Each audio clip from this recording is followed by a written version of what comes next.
Yes, welcome, ladies and gentlemen, to the Variety Hour. I'm joined by the one and only, where are you on the list? Third? Fourth?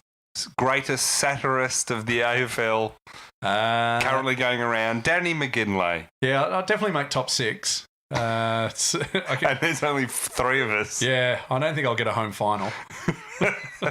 We should, full disclosure, Danny. Oh, are we going to tell them? We have to tell them. Okay, sure. We've been guests of the AFL Record doing an interview for the last 2.5 hours with Adam Rosenbach, who works for the Front Bar and various other things. From the Junk Time podcast. Exactly, and he's been on before. He's also a Carlton supporter, but apart from that, he's a great guy. And Robert Murphy, former young upstart football writer. He just finished his new book at the Northcote Social Club for a story they were doing where the AFL shouted us drinks. Drinks and lunch. And actually, I noticed Rosie didn't have lunch, so it's going to be a good episode of Front Bar tonight. I know he was very restrained, unlike you and I. So as soon as I found out the AFL was paying, I'm going to earn everything back. I looked at the menu and went, all right, what's the most expensive? And then I went the next one down. Oh, really? You don't want to be obvious. I don't want Gillen chasing me. We've had a couple of beers. We have, but that's no different to when we usually do this, so we can't. Francis is off sick. Yeah. Which he's apologised to us several times, and we're like, it's a podcast, not work. But you don't need to ring in sick. And he's used to living in Russia where he has to apologise for everything and be chased. Well, is he sick, or have the gulags just caught up with him? Oh, you think someone else has grabbed hold of his phone? Yeah. See, that would make a lot of sense. He's allowed one phone call from Siberia and he rang Actually, it's more likely he's been poisoned. The nerve agents kicked in. What a shame. Oh, no. So it's been a huge week, and it's going to be good to get your views because we haven't got enough views on Andrew Gaff yet. So to get yours and add them to the mix is the most important thing. We should also mention, have you got any gigs to plug up front before we... yeah, probably. I tell you what, if you're in Melbourne, September 1st, the bye weekend. Now, when do you play in Melbourne that weekend? Are you on the Friday night? It's a good question, well put. Thank you, Danny, and I'm just looking up as we speak. What have you got on? You go first. That Saturday night, I'm doing the Basement Comedy Club, which is at European Beer Cafe with old mate Limo. We're both on. So it'll be. There's no. Is it just the two of you? There'll probably be others in the on the lineup, but we'll be the highlights definitely. You might put some other duds on. Who knows? So I kick off for my bye-week round tour, national tour. I can now say because I was in Hobart last weekend. Congratulations! And had a great gig down there. You played Jokers? I played Jokers. They were great fun, and we came off and watched the end of the Collingwood Sydney. Last quarter, so it was fun with everyone. So they were a good crowd and they were good fun, actually. Can I just tell you a quick story about Jokers? I did it last year in about August, and then in July, 3 weeks before I was supposed to go on, I get this angry message on social media from a bartender saying, "I heard you were a bit of a dick. You weren't nice to the staff at Jokers. That's a shame. Heard you were a good bloke." I just responded by going, well, seeing as the gig's in 3 weeks, I reckon I've got a chance to rectify myself. And then I got this grovelling apology going, sorry, mate, I heard a story about someone who was a prick, and I looked at the run sheet. I guess they assumed it was me. Assumed it was you. But, yeah. And so were you horrible when you were there 3 weeks later? I felt if I wasn't, I would create a paradox. So I just walked up to the bartender and punched her. Actually, it was incredibly... They're a very nice venue because when I went in, they were like, most venues are actually pretty good. Like, they're pretty happy to see you and nice. But they were really nice. And they took me around and introduced me to everyone. Everyone was really friendly. So they're very well run, venue. I thought they were good. There weren't any other acts on, though. It was just the No, it was just me. Yep. What more do you need, really? Wow. No, it was good. They were good fun down there. And then we hung around and watched the end of it was a great weekend of footy. It was. Like, I'd watched every match. It was absolutely This terrific. might be the first time in ages that both our teams won. Actually, that's why Francis isn't here. Embarrassed to show up, quite like the Saints.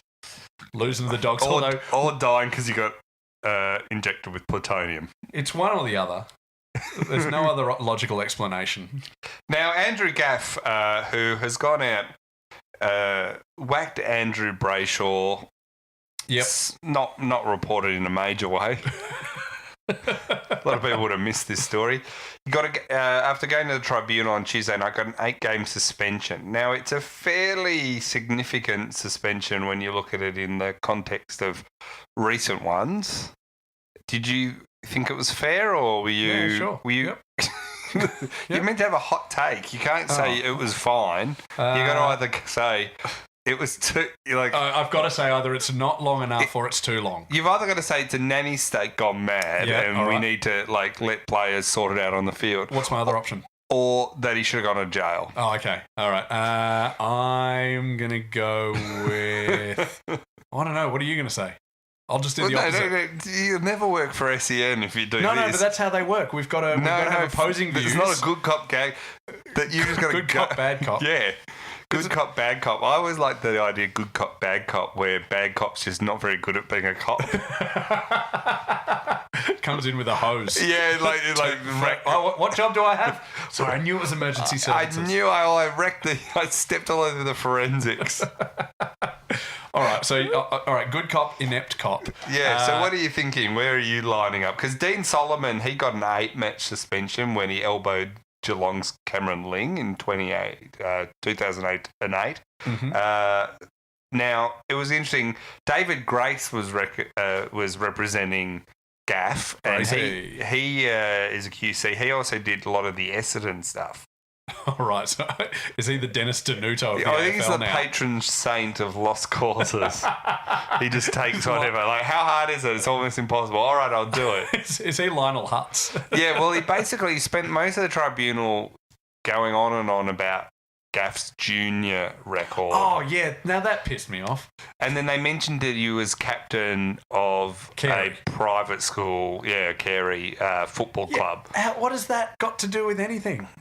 I thought that would count against you, but apparently he thought the other way. I once was captain of a private school football club. Oh, his parents were rich. Surely he's a good person. What? It is amazing. They went back to basically to paint Gaff as a saint. And look, the one thing in talking to a few people over the last week who know him or played against him is it does seem massively out of character. Yeah. It's not like a Barry Hall or a Brendan Favola or where you're going, I'd expect him to do that. Yeah. So there is a little, and it does seem Gaff is upset. That doesn't negate what he did, but it is we've context all had punches matters. Regret. Have we? Well, yeah. Have you ever punched anyone? Have I ever punched anyone outside of the football field from junior footy? I haven't punched anyone for a very long time, and I reckon if I did it now, I would feel a bit bad. Mm. Unless it was like I have a fantasy about punching Donald Trump, just because I reckon his face it'd be like kind of squidgy. It'd be like punching Play-Doh. Oh, you're going to lose all our right-wing listeners right now. I'm not saying I want to do it. I just say that I've thought about it.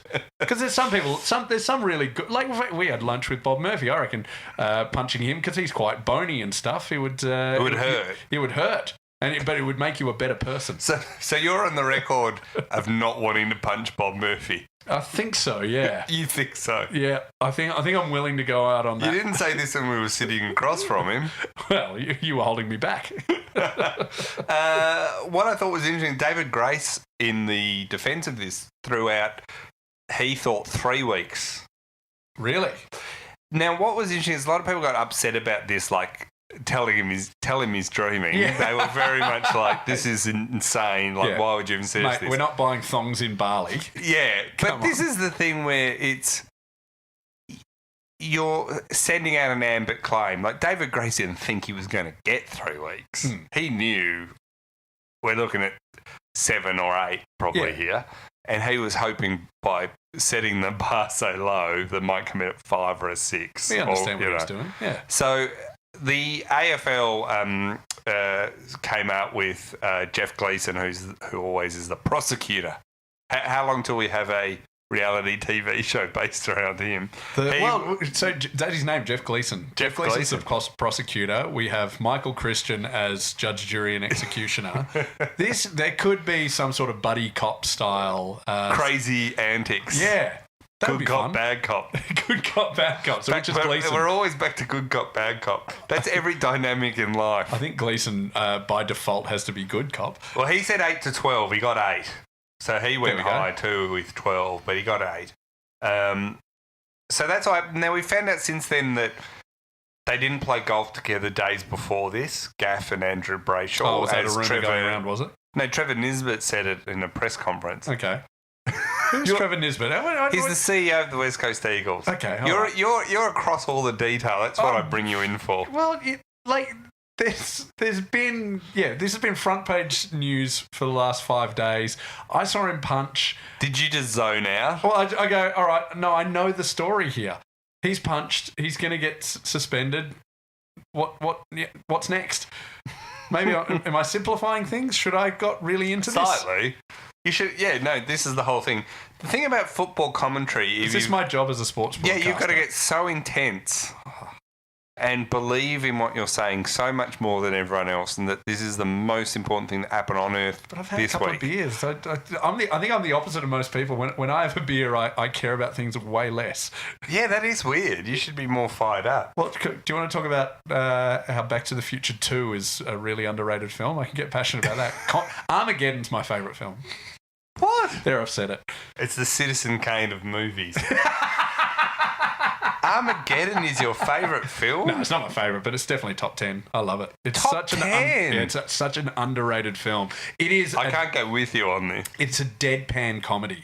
It's a comedy that is sold as an action movie. Did they know it was a deadpan comedy when they made it, though? Or is this like you reading out? I don't think Ben Affleck got it. Bruce Willis, Steve Buscemi, and Billy Bob Thornton definitely got it. Right. And it was written by J.J. Abrams, and I'm not sure if director Michael Bay got it, but everyone else got it, you reckon? Well, the important people got it. Enough people got it that it's a lot of fun. And there are some really great jokes. I mean, the movie starts with the title coming up on the screen, and then it explodes.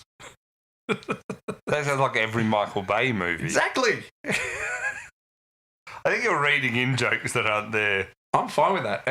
If you are also an appreciator of Armageddon, if you're an Armageddon truther, please hit me up on the socials because we're going to do a viewing. What do you mean a truther? Like you believe that someone who gets the joke. That it's a joke, basically. That it's a brilliant comedy.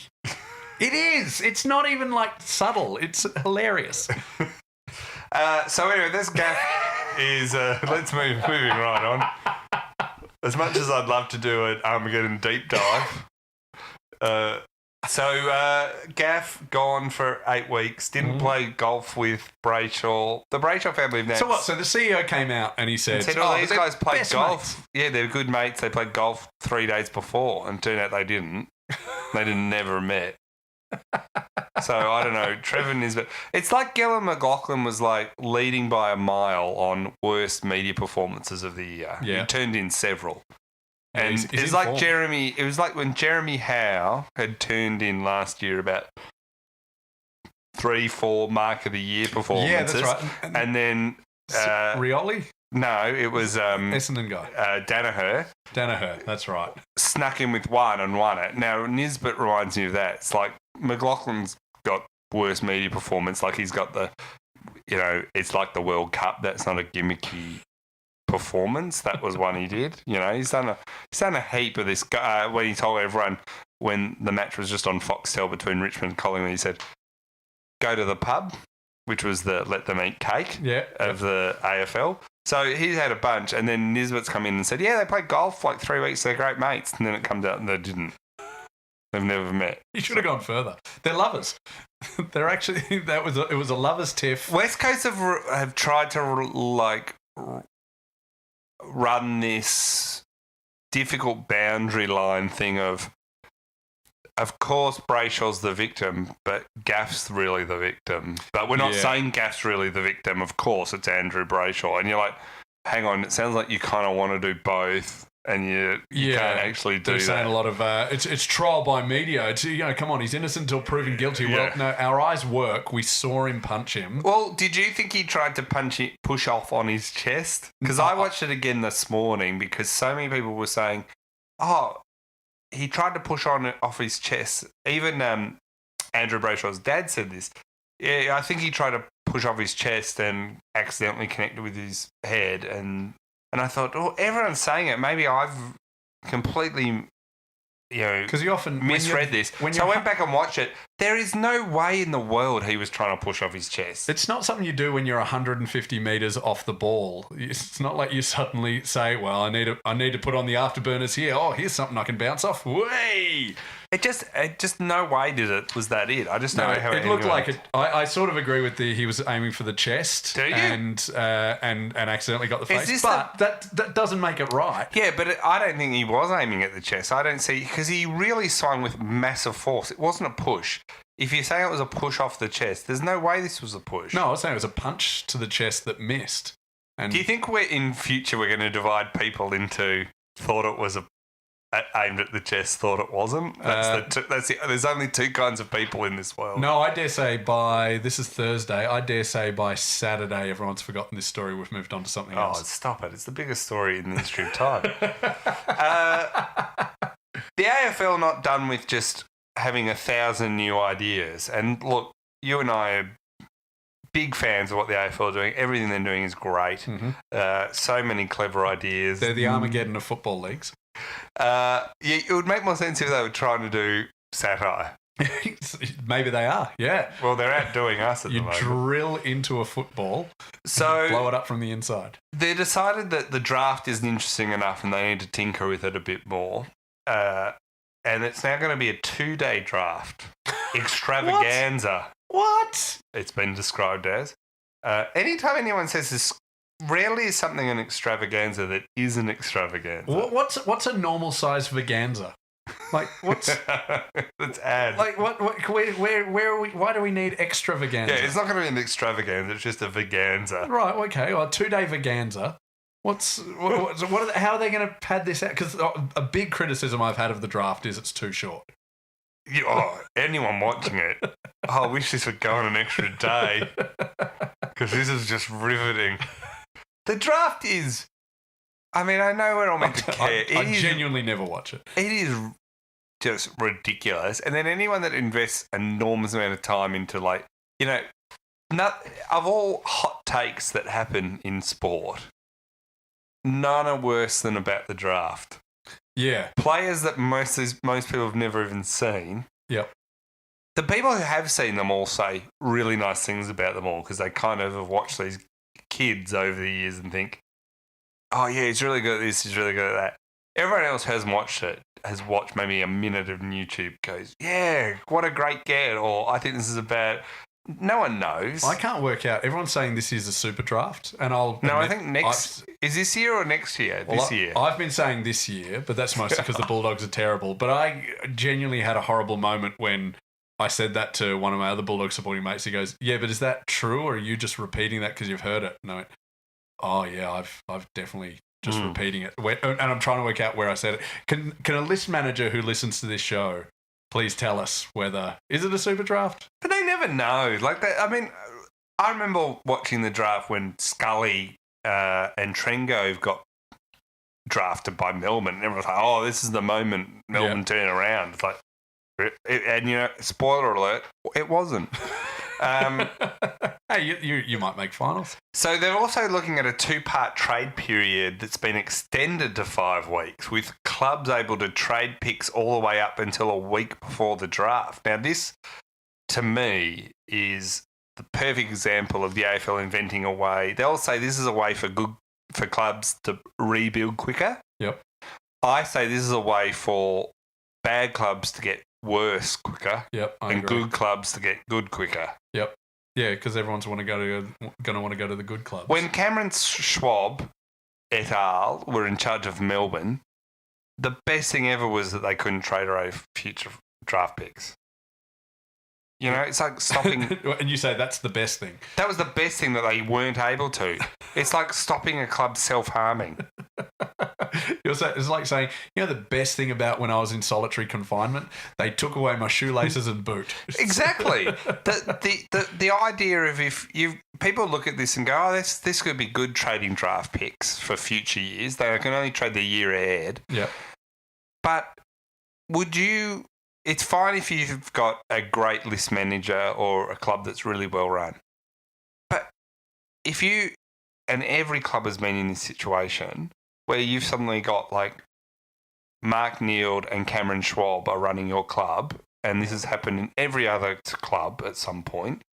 Would you want those people to be able to do this? Yeah, to be able to trade away your future.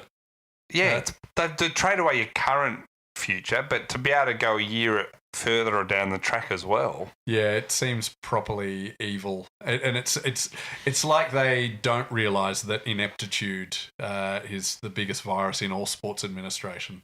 Oh, it's the thing we've never been able to fix. Terrible and we sporting never will. Administrators. No. God bless them. So the other thing they're going to do is live trading will come in, which they say is going to add extra drama. Oh, good. Live trading. So this is trading and lives. November 22 and 23. So put that in your diary. And this will all be on Fox Sports? It's at Etihad Stadium. Now, Thursday night we'll see the first round of selections only. So they'll read out the main ones. Then the remaining rounds will be on the following day. And then the pre-season rookie drafts will also take place on the Friday, the day after. The period in which players can then be traded is actually being shortened. So from October 5, the Friday after the grand final, and the deadline will go to Wednesday, October 11. So that was sort of the way it all work. So it's going to be... I can't wait to read a one-paragraph summary after all this is over. It's going to be absolutely mad. But I do really worry about trading away, basically, future draft picks. I think that's just going to... Yeah. And that whole thing of top 8 can only trade with top 8 and bottom 10 can only trade with bottom 10. That's to stop, Gold Coast players constantly going up to the top teams. But it also means bottom teams can't get any, experienced winning culture players. Have they ticked that off? No, they haven't ticked it off. They've suggested it. Really? But I think it's a terrible idea. That is so, how can we engineer this? Over-engineer this, basically. AFL ratings. The AFL's told clubs that their broadcast audience, which has been down for a lot of the year, has basically lifted over the past 3 or 4 weeks as football's actually been slightly better and they've had slightly better games on television. They gave a presentation to all the club chief executives and they said that television audiences and the number of people viewing games on tablets and phones had increased during recent weeks. Wow. How much is that is due to Carlton on Friday night? Well, a lot, because they haven't been on the last few weeks. This is kind of interesting because a big part of the reason of all these rule changes, after we've just had the best round, home and away round in recent memory, has been that ratings have been down, but suddenly they're back up, which just shows once again the AFL overreacted to something that's not even happening. They also are going to trial some of the new rules again this year that they tried last week with the massive goal square. Yeah, the massive goal square and the 666. They're going to trial them this week with the Northern Blues. Okay. A good way to get ratings for Carlton again. Well, this is just... They keep trialling it with the worst of the VFL's sides. Which I can't see who are the Northern Blues playing? I'm not sure who they were playing. I did look, but I can't remember. But it's not going to be any good. It's not going to be... I think it might be against... it is Northern Blues playing Coburg. Yeah, Coburg again. So Coburg are the bottom side in the VFL, so that's why they keep offering up themselves. So that's Saturday, 2:00 opposite Preston Markets at Kramer Street Oval. That could be worth a look. Are you going to go? No, but it could be worth a look.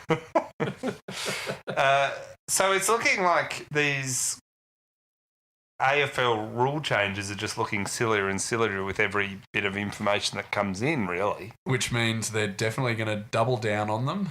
And it has to be 3-3-3-3. He's such a cynic.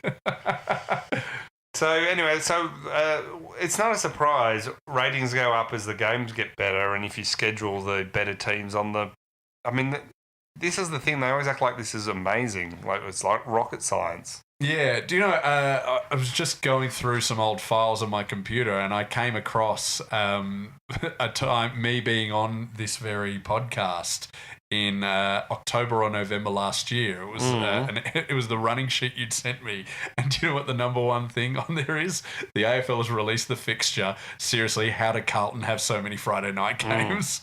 And even in your dot points, you've got they were terrible this year. They had Friday night games and they didn't rate well. What is this? Yeah. And then we forgot about it over Christmas and whatever. And no, that's what I keep saying. Like, a lot of this stuff that's happened this year is not like with the benefit of hindsight. Yeah. Which the footy St media, we all thought St Kilda would be better. St Kilda's, I haven't bagged the AFL all for having St Kilda in some of the primetime slots because we all thought they would be okay. You know, like, it's surprised a lot that they've dropped off that many. Yep. That much. But no one knew they'd be that bad. But everyone knew Carlton would be terrible. Everyone, because that's just 20 years of experience. Usain Bolt has signed with the Central Coast Mariners. This is exciting. You were all over this. It's huge. The main thing I'm excited about is it means Usain Bolt's going to be on A-League media.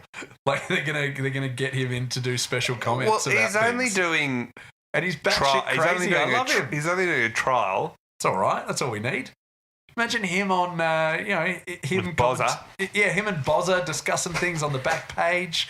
Imagine, he's got special comments during a Victory v Sydney game. Well, we don't even know if he'll play even any games. He's coming in to do a trial, and that's it. So he could. There's talk of him maybe playing, maybe in a pre-season game, but apart from that, he's not guaranteed even to play a game. What happened with the FFA Cup with Central Coast? Did they? Well, to give you some context while you're looking that up, he's been said by Mike Mulvey. Mike Mulvey, who's the coach of the Central Coast Mariners, has said that he hasn't watched any footage of Usain Bolt during his failed stints with clubs around the world. Just to give you an idea that Bolt has trialled a few times with Borussia Dortmund, South Africa's Mamelodi Sundowns, and Norway's Strom Godset. He's played with all of those, never gone on to actually be given an actual... Not even I thought he was Godset character. Not even... so never even got through... Well, he won't play FFA Cup because Central Coast crashed out to Adelaide United last week. Right. So he hasn't got a trial with any of those players. So the new coach he's got, Mulvey at Central Coast Mariners, says he hasn't watched any footage of, but he's got no idea if Bolt can play at all. See what's brilliant? Central Coast, they've got the giant sauce bottles. I mean, the whole Central Coast. Nowhere's actually called Central Coast. It's just a general name for the area. No other football teams called Mariners. Is it just Mariners. A circus? Do they even exist? It's amazing. Are they like? Are they a football club in the way that Dr. Pepper is a doctor? You say he's not a doctor? I've no idea. So he's 31 years old, Bolt, so he's going to arrive later this month in Gosford, and which is just everything about it. You ever been to Gosford? No, you? I don't think it exists. I think you just think it's a made-up place. We'll have to go there and... Let's do a live show. So... When Mulvey was asked the coach about it, he said, I've had 36 guys coming in for trials. I haven't had time to go and watch every player that's come in for training. So that's how level of interest he's got in that. None of those previous teams have offered him full-time deals. So it's going to be interesting to see whether he's ever going to even get through. This seems to me like the biggest gimmick of all time, don't you think? Well, Central Coast came dead last in the A-League last year. They would have been relegated, and there's a lot of call for the A-League to bring in promotion relegation. So some of the big state league teams like your Bentley Greens or Marconi can join the A-League. But that's been ruled out in the short term, the medium term, because the people who bought A-League licenses spent a fortune. Yeah, but this is Central Coast now trolling all of the proper state league teams. Well, we accidentally signed someone who doesn't play our sport. What are you going to do? That's basically like what they're saying. Oh.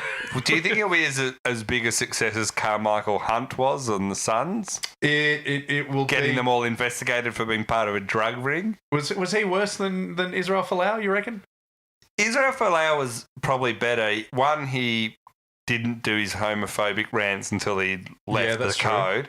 And 2, he sort of played a few games. He's okay. Callaghan played probably a little better in a few of the games. He kicked a winning goal against Richmond. But he also got his players embroiled in a drug ring investigation. Yeah. Which you'd say Israel Folau didn't. Swings and roundabouts, really. Yeah. I mean, Israel Folau, if he'd gone to Gold Coast, he could have teamed up with Gary Ablett with they're both hardcore Christians. They could have formed a new Hillsong style thing. Gold Coast would have been huge. Well, the Gold Coast had that problem apparently of being divided into the religious types and the not religious types. Yeah. I'd like to think there was someone who was in both. Playing both sides against the middle. Playing both sides and a lot of just racking off your Bible.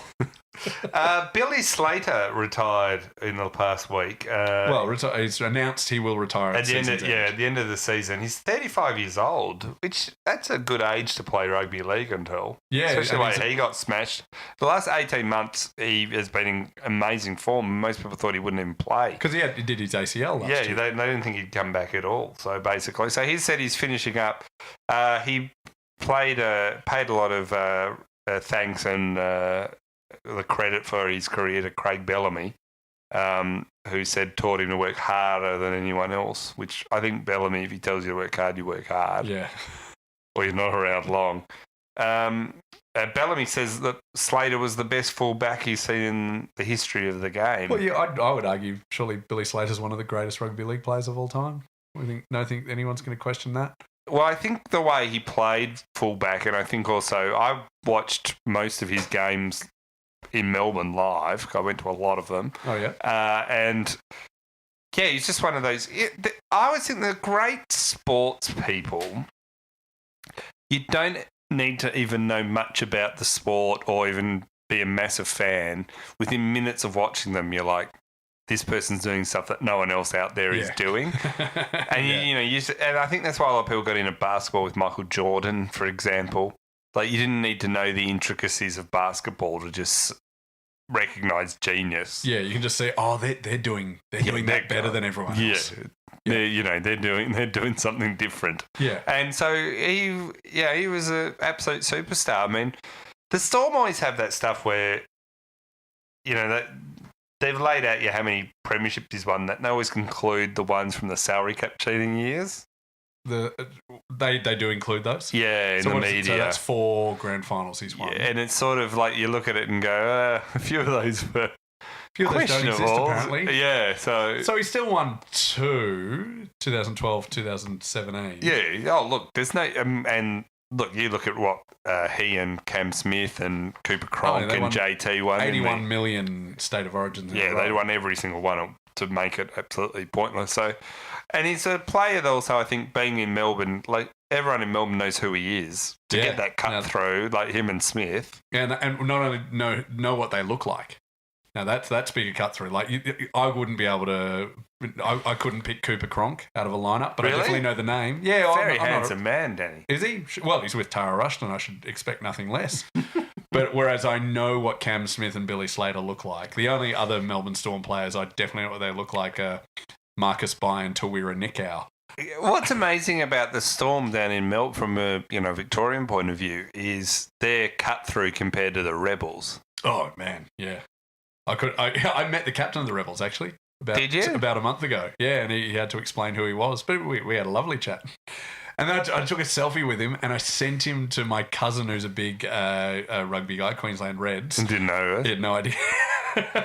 Yeah, the Rebels have had none of... See, the Storm, even for people in Melbourne who aren't league fans, there's a fondness for the Storm. I think it's partly because they've been good and just, they've worked very hard. The league is better advertised, whereas most people wouldn't know what Super Rugby is. But Super Rugby also, like, the Rebels you would, but even people that aren't into the league would know, did the Storm win? And, they know Billy Slater is. The Rebels haven't it's not that people hate them, they just, there's a bunch of Victorians I know who, when I've mentioned the Rebels, go, who? They don't even know they literally don't know they exist. Yeah. So I'm not surprised by that. Super Rugby seems to be reserved by it seems to be into by Brisbane private school kids, like my cousin. Yeah. And Sydney, And Sydney private school kids. Well, I don't know. That's diversity. They've got everyone from all the private schools. I love pettiness in sport. You love pettiness, full stop. Pettiness, full stop. And this wasn't even this was club cricket in England. So this wasn't even like... Oh, now I read this headline. Now, tell me the story. This wasn't even an international thing. It was just hilarious. Just what, Sussex versus Manchester United? So a bowler in club cricket decided that he was bowling and the batsman was about to get a century. Right? So he's, the cricketer who was on the verge of a century, his name was Jay Darrell, and it was his maiden century. Oh, nice. So very exciting for him.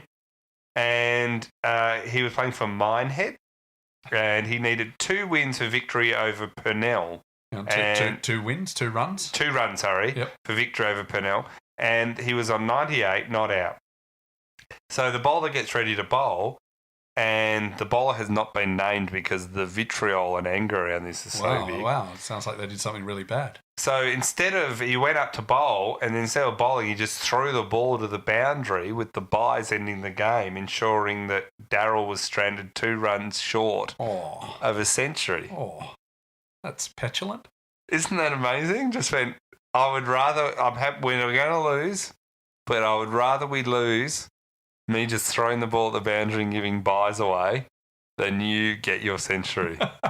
and it's club cricket. It's not even like...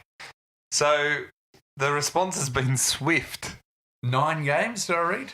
No, I don't think it's 9. Hang on, let me look. It's so the Somerset Cricket League handed down, 9-match ban to the player. Longer than Gaff. Longer than Gaff got.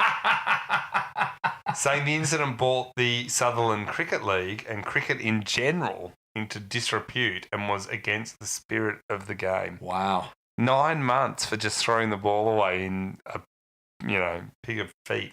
That's brilliant. No, good on him. Yeah, I agree. A fit of Pete there, basically. And so threw the ball away. They were condemned on social media. Now, this is the new thing. If you're universally condemned on social media, that gets factored into the tribunal decision. Now, I hope there's special dispensation for people attempting to do sketches on Sunday football shows. Because universally condemned on social media is something I can relate to. Now, this isn't the first time this has sort of happened. Last year, West Indian star Kieran Pollard was criticised for bowling a no ball with batsman Evan Lewis on 97 not out with 1 run needed for victory. So just took away the chance for him to score 3 runs over the boundary. Cool. So just went, I was giving no ball up and we'll lose and you're stuffed. In 2010, Sri Lankan bowler Shura Randiv was docked his entire match fee and suspended for 1 game after bowling a front foot no ball with Indian superstar Virender Sehwag on strike and on 99 not out needing 1 run to win. Oh. So just gave up the no ball rather than letting him get the century. Well, at least that's a front foot no. I mean, did he run halfway up the pitch? Well, Sehwag blasted the delivery for 6 anyway, but it didn't count. My issue there is with the umpires and the scorers then. You don't call the no ball. Well, that's rules. Yeah, but it's not in the spirit of... It's just not cricket. Bizarre. It's a lot harder to pronounce all these names when you've had a few drinks, I'm just realising. Oh, yeah, you're blaming it on that, are you? Well, people would say, how does that differentiate to normally, Titus? Exactly. Now, we should look ahead. Hey, do you have any pronunciation, strengths? Is there any names from foreign countries that you reckon you can just nail every time? I don't even get, Anglo names, right? I'm getting really good with the your Polish names. Oh, really? Polish. Well, because my wife being from Ukraine. Isn't that part of Russia?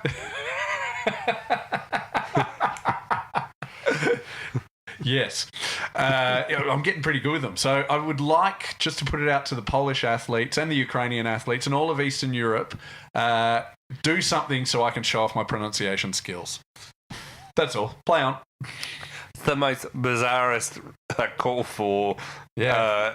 Or do you want to talk about Armageddon some more? No, I want to go to round 21. So we had the best round of footy we've had in ages the last round. So we did. Looking at this round, but they've got to win this. I think they're vaguely still in touch. They need a lot of things to go right now, but I think I will. I mean, obviously, I'm going to tip Essendon. I think they'll smash the Saints. The Saints stopped trying after quarter time on Saturday night. I'm one of the few people who watch the Bulldogs v Saints. They're in 11th, Essendon. They sort of need North and Geelong to lose.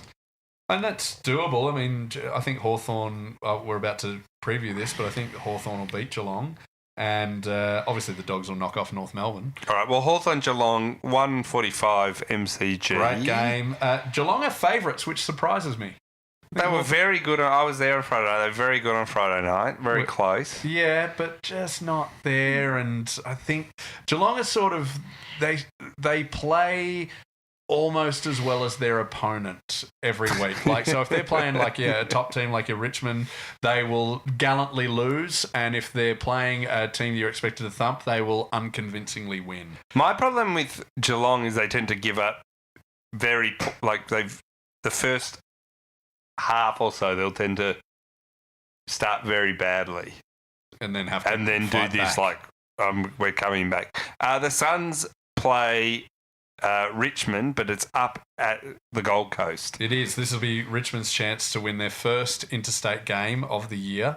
How are we saying that about the top team? That is just rubbish. Well, it's just the benefit of being a Victorian side. Based at the MCG, you're going to have a lot of advantages. I would love for Gold Coast to win this because that would just really set the cat amongst the pigeons. Yeah. But no, Richmond again. After seeing the Gold Coast play live last week... Oh, yeah. How was that? They were...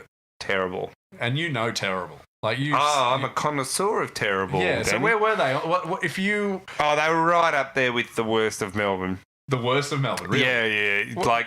What year's the worst of Melbourne? 2013? Oh, when we were losing to that one where we lost to Geelong, obviously, where they scored 28,000 points. Yeah, that was...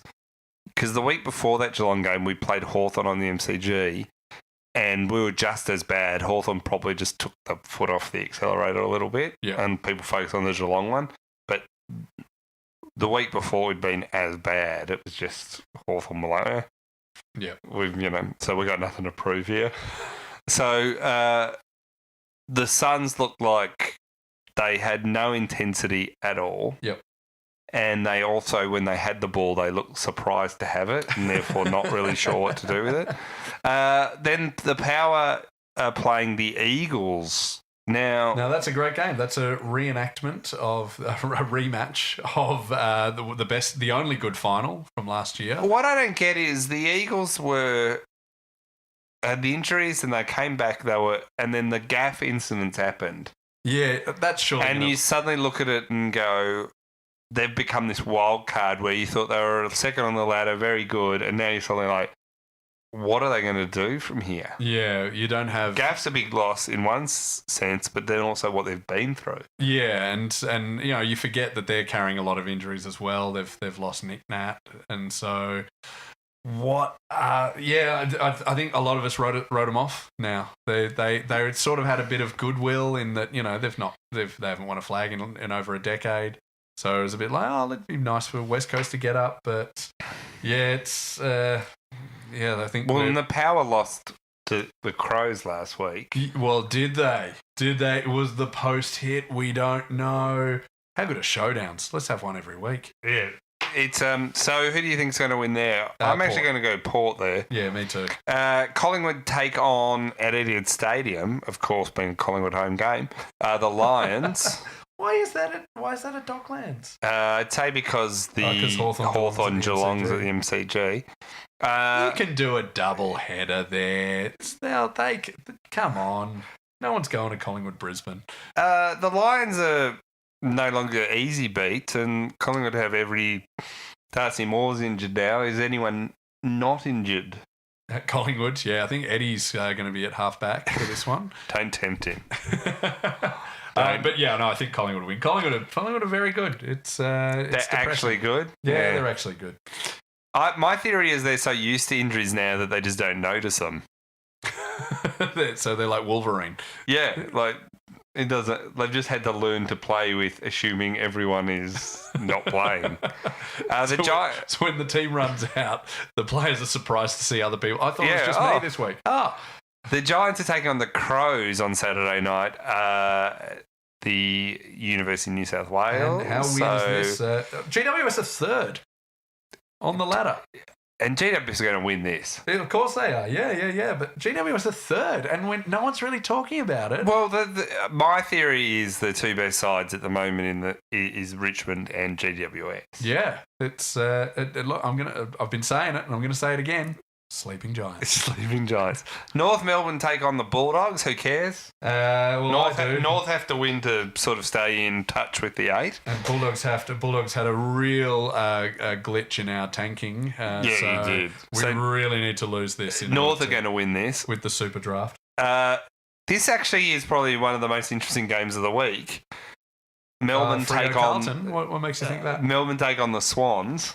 Now, Melbourne have not beaten any side that is in the top 8, and Geelong, who are 9th, they lost to twice. So when you look at their win-loss record and their position on the ladder at 4... You're flat-track bullies, are you? It is, at the moment, unless we... Now, the next 3 games we've got Swans, then the Eagles over in Perth, and then GWS at the MCG. Yeah, you got to win this. You win like 2-3 of them, something people can say, oh, actually serious, but... If you lose all 3 of those, then you're we struggle to make finals. But on top of that, so you'll Melbourne make finals, but you won't do much. Melbourne have to beat Sydney this week, I think, to really stand any chance of making finals and also making any noise in finals. If they can't beat Sydney at the MCG, and Sydney, Sydney have been playing very well away, which is odd. Yeah, I'm tipping Melbourne, but it's really Melbourne actually. Melbourne's problem is just defending, so whether they actually sort that out. Yeah. But their record is not good when you look at it.